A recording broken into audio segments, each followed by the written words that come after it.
আপনাদের মাঝে নতুন একটা ভিডিও নিয়ে চলে আসলাম। এটি একটি 1 ইঞ্চি পাইপের থেত কাটা হচ্ছে। এটা প্যাচ কাটার পরে ওই মাথায় প্যাচ কাটবো। এখানে এটা একটি বাথরুমের ছাদের উপরে টাঙ্কিতে ফিটিং হবে। এখন 1 ইঞ্চি পাইপ 3/4 দিয়ে আমি বাথরুমের ভিতরে কনসেল কেটে ফিটিং দিছি। এখন এখানে 1 ইঞ্চি দিয়ে ফিটিং হবে। এখানে 1 ইঞ্চি দিয়ে ফিটিং হবে একটি ঠান্ডার লাইন, একটি গরমের লাইন এবং একটি ডাইরেক্ট মোটরের লাইন। দেখতে থাকুন কিভাবে আমি এই ফিটিংগুলো করি।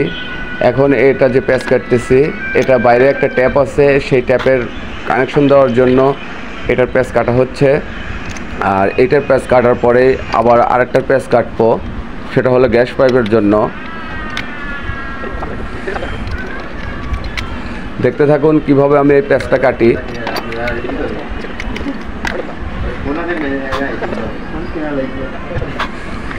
এটার প্যাচ কাটা শেষ। আমি করে যেটা ফিনিশিং দিয়ে নেব, ফিনিশিং দিয়ে এটা হলো আপনার হলো গ্যাস পাইপের জন্য, টাঙ্কির গ্যাস পাইপের জন্য এটার প্যাচ কাটা হচ্ছে। দেখতে থাকুন কিভাবে আমি এই প্যাচগুলো কাটি।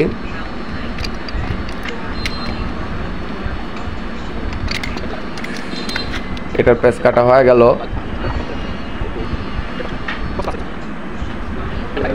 দেখতে থাকুন আমি এই যে থেড টেপ পেঁচাচ্ছি। থেড টেপ পেঁচানো হয়ে গেলে আমি উপরে একটা টি লাগিয়ে দেব গ্যাস পাইপের উপরে, জানি এটা সরাসরি পাখি এর ভিতরে কোনো বিচি কিংবা কোনো ময়লা জানি না ফেলতে পারে, সেজন্য আমি এই উপরে একটা টি লাগিয়ে দিলাম। দিয়ে যে আমার এই যে গ্যাস পাইপটা আমি লাগিয়ে দিচ্ছি। দেখতে থাকুন কিভাবে আমি গ্যাস পাইপটা লাগিয়ে দিলাম।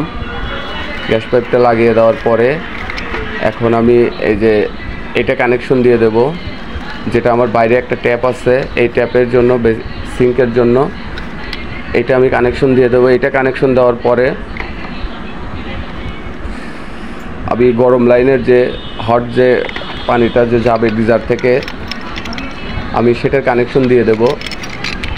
আমি এখন এই ট্যাপের কানেকশনটা দেব। ইউনিয়ন লাগানো হচ্ছে, দেখতে পাচ্ছেন। ইউনিয়নটা লাগানোর পরে আমি এখন এটার এই যে কানেকশন দিয়ে দিলাম। দেখতে থাকুন কিভাবে আমি এটার কানেকশন দেই। এটার কানেকশন হয়ে গেলেই আমি হটলাইনের কানেকশনটা দেব। হটলাইনের কানেকশনটা দিলেই আমার উপরে কানেকশন দেওয়া শেষ হয়ে যাবে।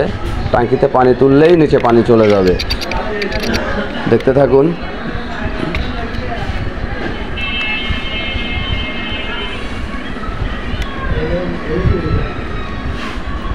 এখন যে আমি টেপটা বেঁচাচ্ছি এটা হটলাইনের জন্য। দেখতে থাকুন কিভাবে আমি এটা কানেকশন দিয়ে দিই।